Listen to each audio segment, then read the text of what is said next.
आजकल इंटरनेट की दुनिया है जिस पे गूगल है, फेसबुक है और तमाम तरह की जानकारी हमें एक क्लिक पे मिल जाती है। चाहे धर्म की जानकारी हो, साहित्य की जानकारी हो या दर्शन की जानकारी हो, सभी वो एक क्लिक पे व्यक्ति प्राप्त कर सकता है। तो ऐसे में गुरु शिष्य की जो परंपरा है हमारी चली आ रही है, अब गूगल भी गुरु महाराज हो गए वो सब कुछ बताने लग गए हैं। तो ऐसे में गुरु शिष्य की परंपरा का क्या मतलब वो रह जाएगा? मतलब इंटरनेट पे इंफॉर्मेशन बहुत सारा है जी, आजकल इसको बोलते हैं एज ऑफ इंफॉर्मेशन। जी, एक था एज ऑफ एग्रीकल्चर, जब विश्व कृषि प्रधान था जी, और वो जमीन पर आधारित था, तो जमीन के लिए युद्ध होते थे। उसके बाद फिर आया एज ऑफ मैन्युफैक्चरिंग, जिसमें उद्योग के लिए अब फैक्ट्री सेटअप होने लगी, तो रिसोर्सेज के लिए युद्ध होने लगे। पूरा जो इंग्लैंड ने विश्व पर कब्जा किया रिसोर्सेज के लिए। और फिर अब उस समय की बात थी जिसके पास बेटर मैन्युफैक्चरिंग प्रोसेस है, उसका अब प्रभुत्व हो गया विश्व पे। पश्चात आया एज ऑफ मार्केटिंग कि भाई अब इंडस्ट्रियल प्रोसेसेस भी तमाम देशों के पास हो गए हैं, तो जिसका मार्केटिंग में ज़्यादा एक्सपर्टीज है उसका प्रभाव पड़ने लगा, और वो मार्केटिंग चैनल्स भी सारे के सारे क्लॉग हो गए। तो आया एज ऑफ इंफॉर्मेशन लगभग 1985 से कंप्यूटर्स डेवलप होने लगे, और फिर धीरे धीरे घर घर में आ गए। अब तो इंटरनेट के माध्यम से मोबाइल में हर व्यक्ति के हाथ में हो गए। तो ये एज ऑफ इंफॉर्मेशन है।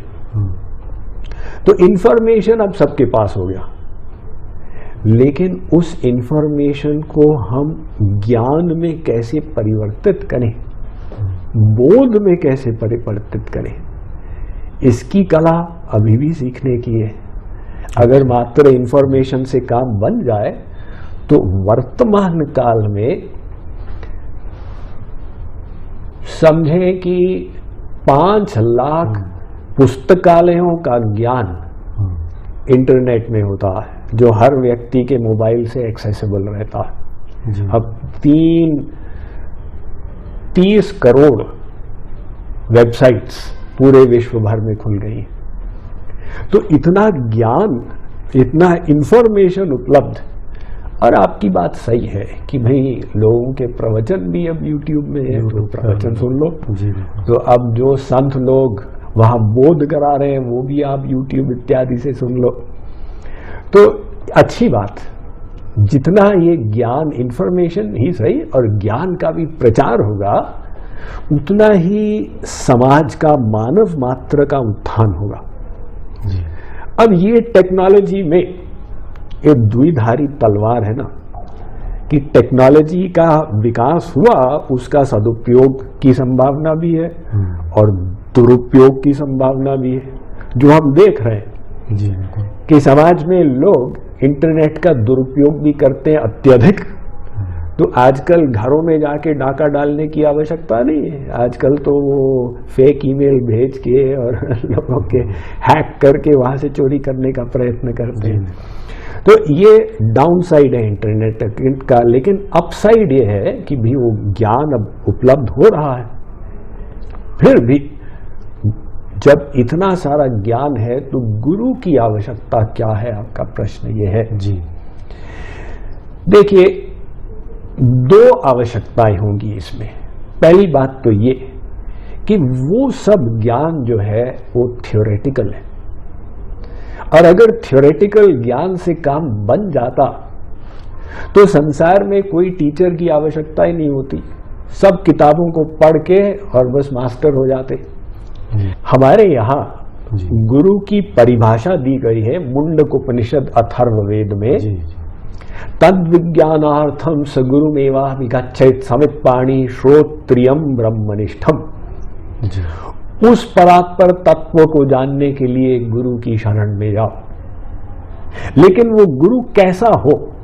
तो 2 लक्षणों से युक्त हो, श्रोत्रिय भी हो और ब्रह्मनिष्ठ भी हो। अर्थात उसे वेद शास्त्रों का ज्ञान भी हो और स्वयं उस ज्ञान का अभ्यास करके ब्राह्मी स्थिति में स्थित हो, यानी प्रैक्टिकल रियलाइजेशन भी हो। जी। तो वो प्रैक्टिकल रियलाइजेशन वो केवल यूट्यूब सुनने से नहीं होती है, और आध्यात्मिक मार्ग में प्रैक्टिकल रियलाइजेशन का बहुत बड़ा महत्व है। इसलिए श्री कृष्ण ने अर्जुन को कहा है कि तद्विद्धि प्रणिपातेन परिप्रश्नेन सेवया उपदेक्ष्यन्ति ते ज्ञानम ज्ञानिनस्तत्वदर्शिनः।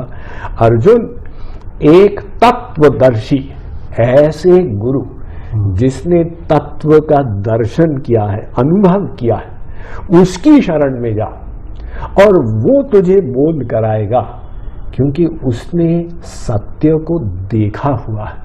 जी। तो एक तो ये कि गूढ़ रहस्य की बातें हमें ऐसे अनुभवी गुरु से प्राप्त होंगी।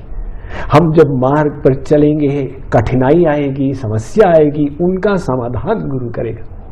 और दूसरी बात यह, केवल ज्ञान ही नहीं, उसको प्रैक्टिकल करने में जी। हमें भगवान के प्रति समर्पण करना होगा। अब वो समर्पण कैसे करेंगे यदि गुरु सामने नहीं है? हमारा मन तो बहाने बनाएगा, कहीं भाई मैं किसी के को गुरु नहीं बनाया, सबकी सुन तो ली, लेकिन करता अपने मन की हूं। तो फिर समर्पण का प्रमाण क्या है? समर्पण तो तब होता है कि सामने एक टीचर हो, भाई उसकी बात माननी पड़ेगी। जैसे मैं जब IIM में पढ़ता था कोलकाता में 82-84 तक, तो उस समय कोलकाता में कोई ट्रैफिक लाइट्स नहीं थे, भयंकर अव्यवस्था। तो मैं पूछता था भी ट्रैफिक लाइट्स क्यों नहीं है? तो लोग कहते थे कि ये ट्रैफिक लाइट्स को कोई मानता ही नहीं था। तो ट्रैफिक लाइट्स तो उन्होंने लगाए, कोई मानता नहीं था, तो सबको बंद करके पुलिसमैन को खड़ा कर दिया। तो ऐसे ही कोई कहे भाई हम एक मूर्ति के शरणागत हैं, तो प्रमाण क्या है कि आप शरणागत हो? क्योंकि मूर्ति तो कहेगी नहीं कि भाई तुम ऐसा करो, ऐसा मत करो। तो गुरु जब सामने आएगा तब वो कसौटी पे कसा जाएगा कि क्या हम उसको प्रैक्टिकल कर रहे हैं। तो इन सब कारणों से गुरु की आवश्यकता तो इंटरनेट एज में भी रहती है। जी बिल्कुल।